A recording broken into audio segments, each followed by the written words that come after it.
Hello friends, welcome to A24 knowledge official YouTube channel.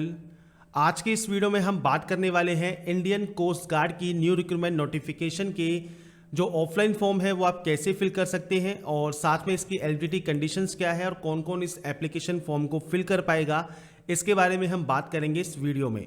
तो friends, इससे related आपको जानकारी मिल जाएगी वीडियो डिस्क्रिप्शन में jobrasta.com के लिंक पर, जिसका लिंक हमने आपको डिस्क्रिप्शन में प्रोवाइड किया है। आप वहां पर जाकर इसकी डिटेल को चेक कर सकते हैं। तो सबसे पहले फ्रेंड्स, इंडियन कोस्ट गार्ड के नॉर्थ ईस्ट रीजन की ये वैकेंसी है, एनी रीजन की ये वैकेंसी है, जिसमें friends MT post, driver post, lift operator, carpenter, MTS और वेरियस पोस्ट के लिए यहाँ पर वैकेंसीज इनवाइट की गई हैं और जो कि ये vacancies general central service group C non gazetted non ministerial के अंदर आती हैं।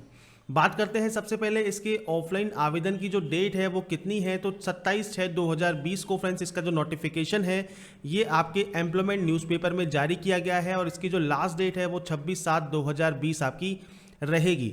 तो अगर आप इसमें आवेदन करना चाहते हैं तो 26/7/2020 तक आप इसमें आवेदन कर सकते हैं ऑफलाइन मोड में।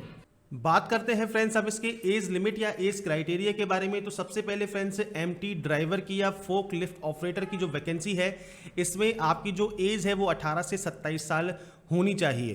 कारपेंटर की जो पोस्ट है उसमें 18 से 30 साल आपका एज क्राइटेरिया है और इसके अलावा एमटीएस पियोन या फिर एमटीएस चौकीदार की जो वैकेंसी है इसमें आपका एज क्राइटेरिया 18 से 27 साल रहेगा।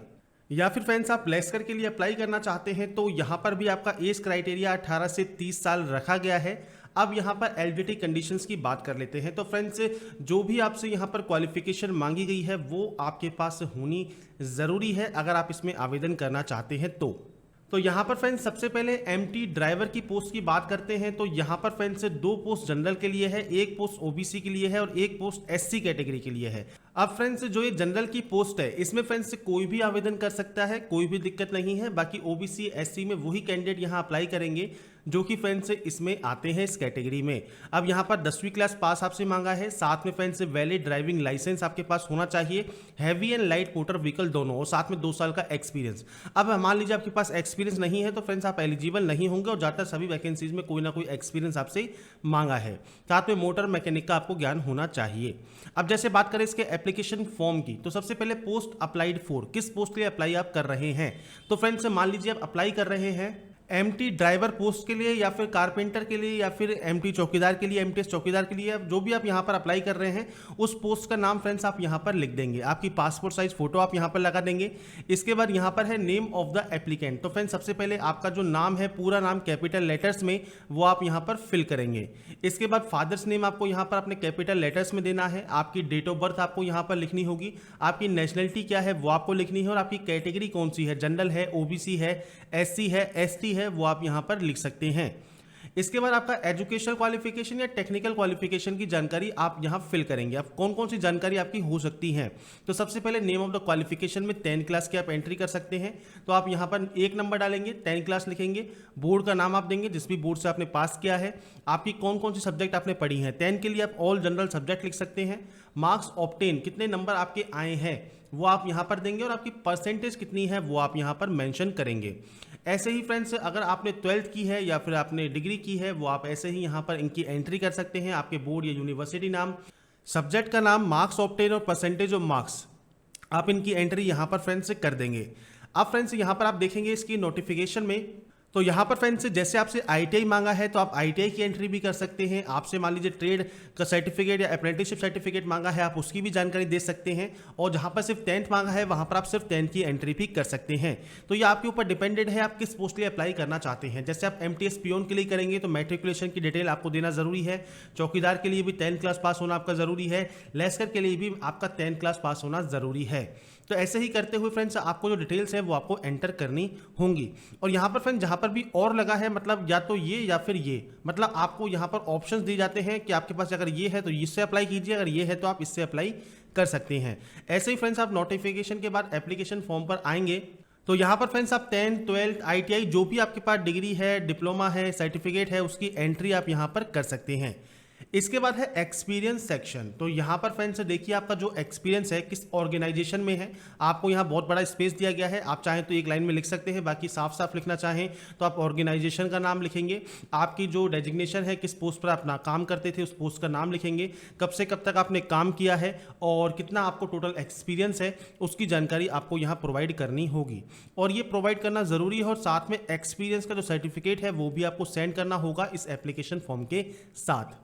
इसके बाद आपका एड्रेस सेक्शन है, तो इसमें कोई बताने की कोई बात है नहीं है। आपका जो भी एड्रेस है जहां पर भी आप रहते हैं वो आप दे सकते हैं। अब ये दो एड्रेस होते हैं, परमानेंट वो है जहां पर भी आपके डॉक्यूमेंट्स हैं वो आपका परमानेंट एड्रेस है, और जहां आप अभी रह रहे हैं जहां पर आप पत्राचार करना चाहते हैं वो वहां पर फ्रेंड्स कॉरेस्पॉन्डेंस एड्रेस है। तो ये आपके दो एड्रेस है, दोनों सेम है, सेम एंट्री कीजिए। अलग अलग है, आप मैनुअल एंट्री भी अलग अलग कर सकते हैं।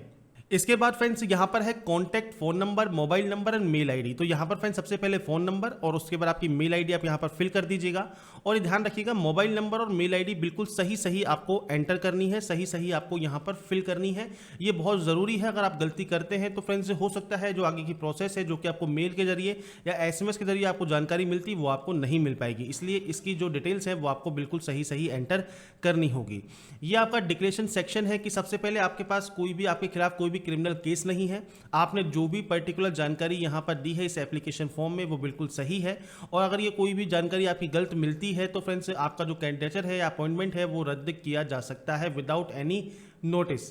तो इसके लिए आपको डिक्लेरेशन दिया गया है। डिक्लेरेशन के लिए आपको साइन करना होता है, तो सिग्नेचर आप यहां कर सकते हैं, प्लेस एंड डेट आप यहां पर लिख देंगे। अब यहां पर ये फॉर्म खत्म हो जाता है, पर आप यहां पर इंक्लोजर ऑफ डॉक्यूमेंट्स लिख दीजिए कि आपने कौन कौन से डॉक्यूमेंट्स इस एप्लीकेशन फॉर्म के साथ अटैच किए हैं। जैसे आपका एप्लीकेशन फॉर्म हो गया, आपकी जो कास्ट सर्टिफिकेट हो गया, आपका एजुकेशन क्वालिफिकेशन, आपकी ITI सर्टिफिकेट, 10 की मार्कशीट, एज ए DOB मतलब डेट ऑफ बर्थ प्रूफ। तो ये आप यहां पर ऐसे एंक्लोज भी करके बता सकते हैं, जिससे आपने जो जो डॉक्यूमेंट सेंड किए हैं उसकी जानकारी उनको मिल जाएगी। तो इस तरह से ये एप्लीकेशन फॉर्म है, छोटा सा फॉर्म है, ज़्यादा आपको कुछ डिटेल यहाँ फिल करने की जरूरत नहीं है।